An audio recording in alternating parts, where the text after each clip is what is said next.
8 Toxic Things Parents Say to Their Children. Have you ever felt the sting of a parent's words, a phrase lingering long after the moment passed? We all remember childhood, and often, the memories etched most deeply aren't of grand adventures, but of the small, seemingly insignificant comments from those who raised us. This video explores 8 common phrases parents use that, while often unintentional, can have a devastating impact on a child's self-esteem and emotional well-being. We'll uncover why these phrases are harmful and offer practical alternatives to foster a healthier, more supportive parent-child relationship. We'll examine phrases like comparing children to siblings, labeling them negatively, invalidating their feelings, and offering conditional love, all things that can leave lasting scars. Let's dive into the 8 toxic phrases and their devastating consequences.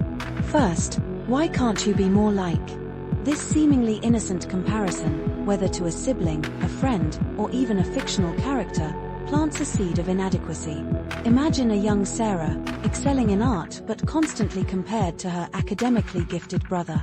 This constant comparison undermines her confidence in her own unique strengths, leading to feelings of inferiority and self-doubt.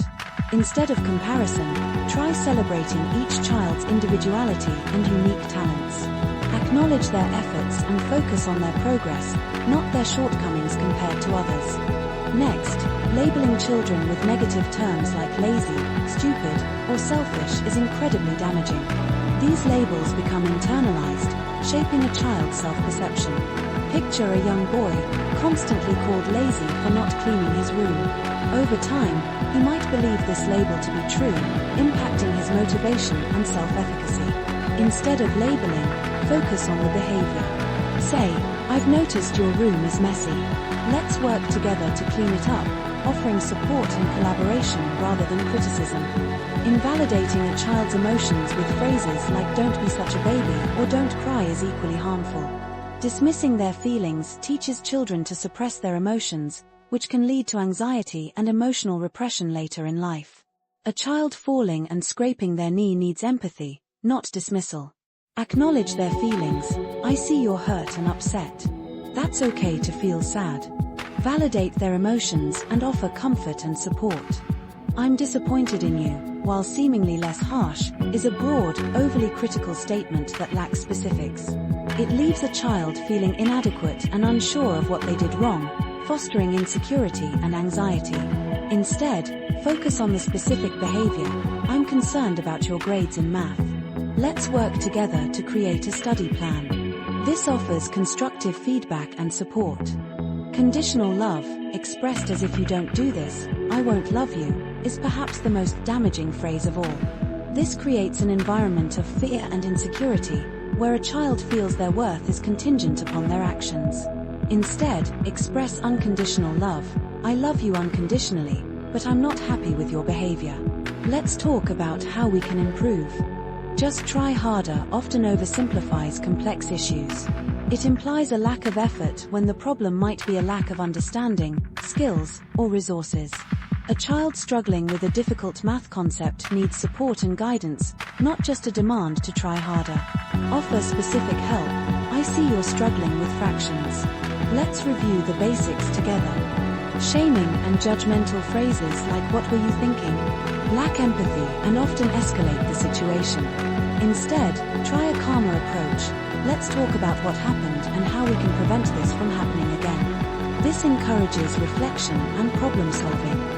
Finally, the devastating prophecy, "you'll never amount to anything," can severely undermine a child's self-belief and future prospects. This statement, even if not meant literally, can become a self-fulfilling prophecy. Instead, foster belief in their potential. "I know you can overcome this challenge. Let's work together to find a solution." Why do parents use these toxic phrases? Stress, personal baggage, and a lack of awareness are all contributing factors. It's crucial to remember that this isn't about blaming parents, but about raising awareness and promoting positive change. It's about equipping parents with the tools and understanding to communicate more effectively. So, how can we improve our communication styles? Practice active listening, validate your child's feelings, offer specific and constructive feedback, and focus on building a supportive and loving relationship. Resources like parenting books, websites, and even therapy can provide invaluable guidance.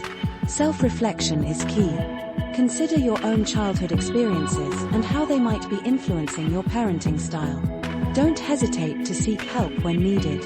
Remember, investing in positive communication is an investment in your child's future. Positive and supportive communication is the cornerstone of healthy child development.